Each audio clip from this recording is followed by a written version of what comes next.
Recording in progress. Olá, pessoal, sejam bem-vindos à nossa web aula de hoje.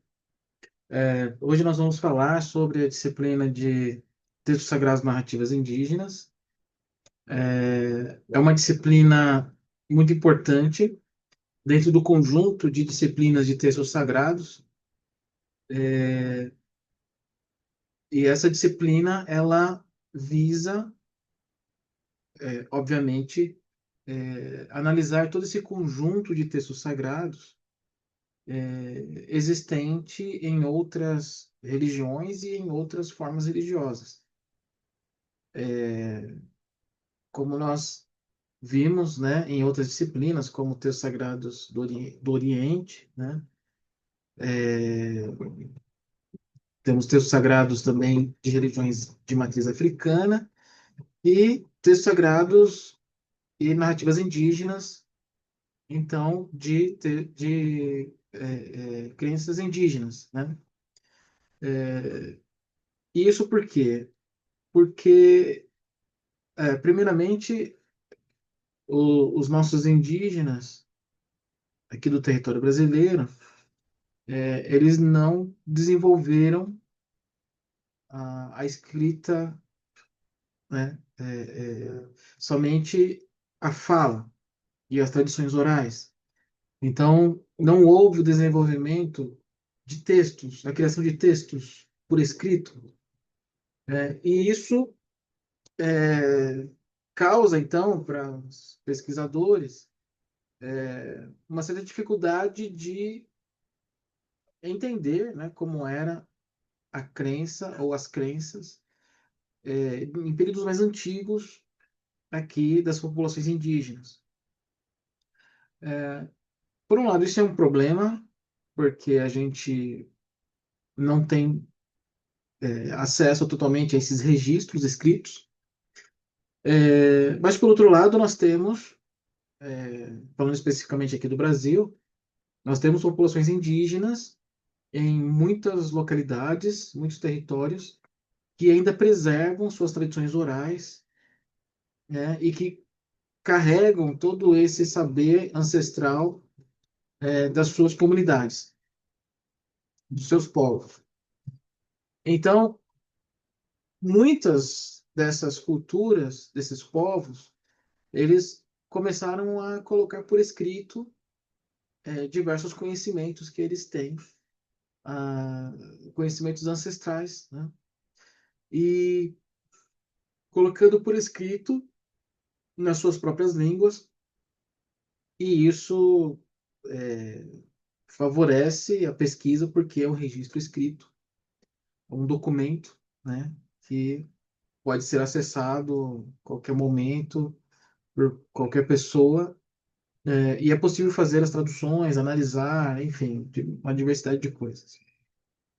Ah, nosso privilégio aqui no Brasil é que nós temos essas populações indígenas, que grande parte delas ainda vive nos territórios ancestrais, né? Então, quer dizer, existe ainda uma ligação cultural com a terra e com os saberes e cultura desses povos. E isso é muito interessante porque dessa forma a gente passa a ter acesso, né, a esses conhecimentos mais antigos que a gente não tinha. As informações mais antigas de populações indígenas que nós temos documentados são do período colonial, no início, século XVI, né, onde nós temos ali os primeiros registros de populações indígenas, ou sobre populações indígenas, maioria tupi-guarani, mas temos uma diversidade de outros grupos, outros troncos linguísticos, né, espalhados pelo Brasil, tanto pelo sul, sudeste, nordeste, norte, centro-oeste, região do Pantanal. E isso traz para a gente, né, bastante informações etnográficas, né, relatos de viajantes, também são muito importantes nesse aspecto, porque foram pessoas que passaram por essas populações, por essas aldeias, e elas observaram essas sociedades e registraram por escrito as suas impressões.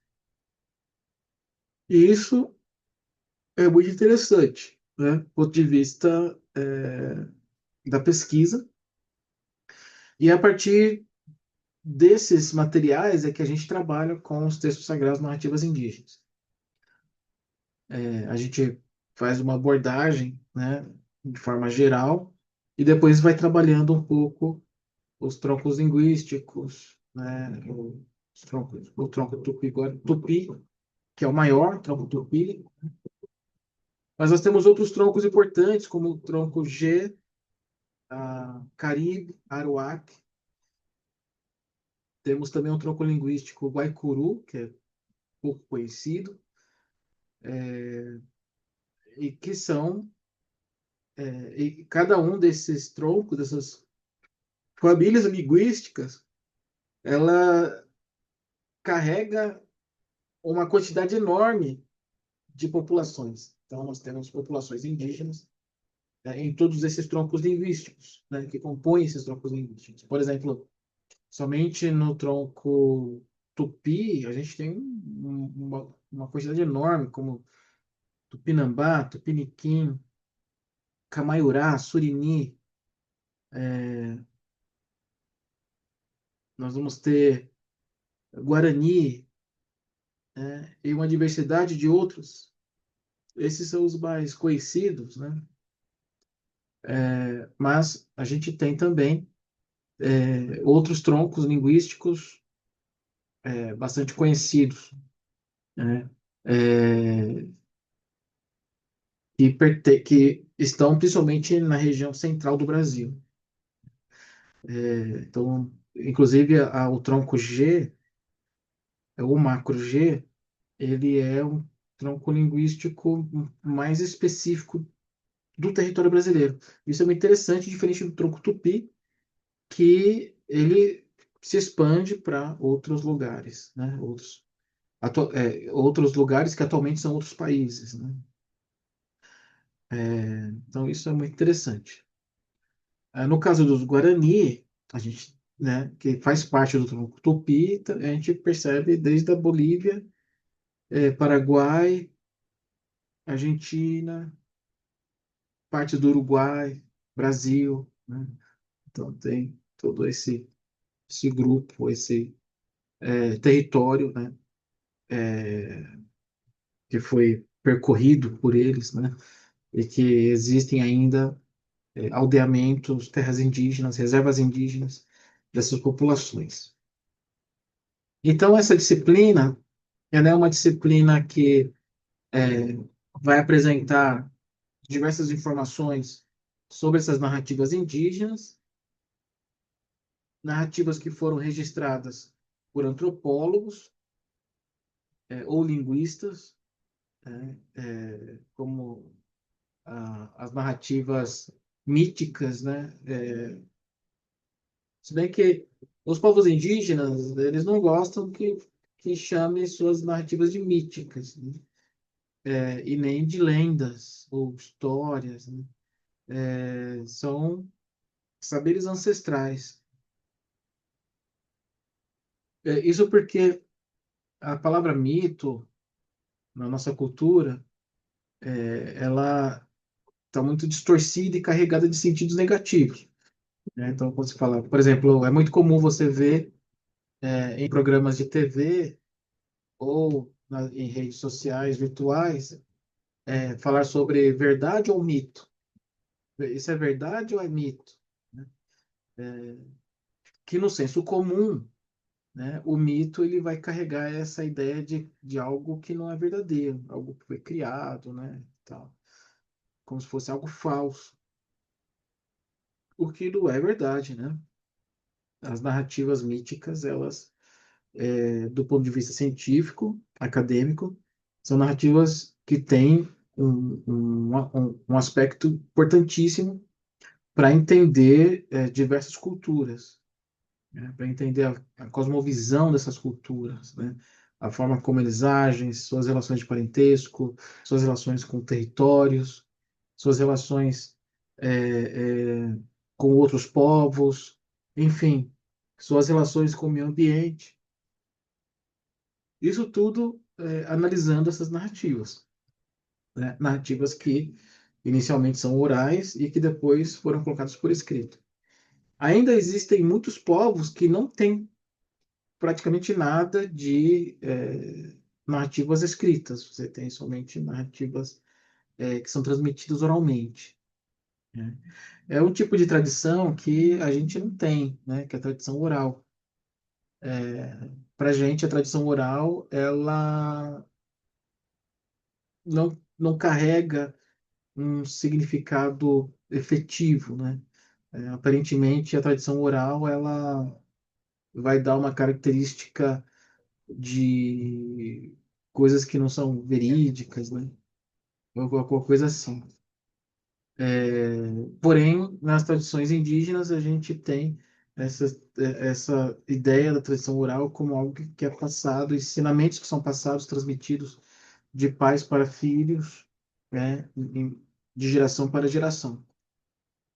Então, é importante a gente entender o que é uma tradição oral e como ela se desenvolve, né? Porque a tendência é a gente dizer, não, mas a tradição oral, ela pode ter muitas mudanças, alterações, pode ser ampliada ou pode ser resumida, com o tempo, né? Obviamente que a tradição oral, ela tem essa liberdade de ter essas mudanças, né? Mas nessas culturas e que a tradição oral é, ela é uma ciência, né? É a forma como os saberes são transmitidos, então eles levam isso muito a sério e, e o problema, né, que a gente imagina e pensa de que podem ter diversas interferências, né, aumentos e tal, isso tende a não acontecer com tanta facilidade como se imagina, né? A tradição oral para essas populações é uma questão de sobrevivência. Então, aqueles ensinamentos são ensinamentos que são vividos, vivenciados, e aquilo é ensinado depois para as próximas gerações, né? Bom, então eu vou parar por aqui e a gente continua a nossa web aula, nossa temática, né, de narrativas indígenas em outra web aula, ok? Então é isso, até mais.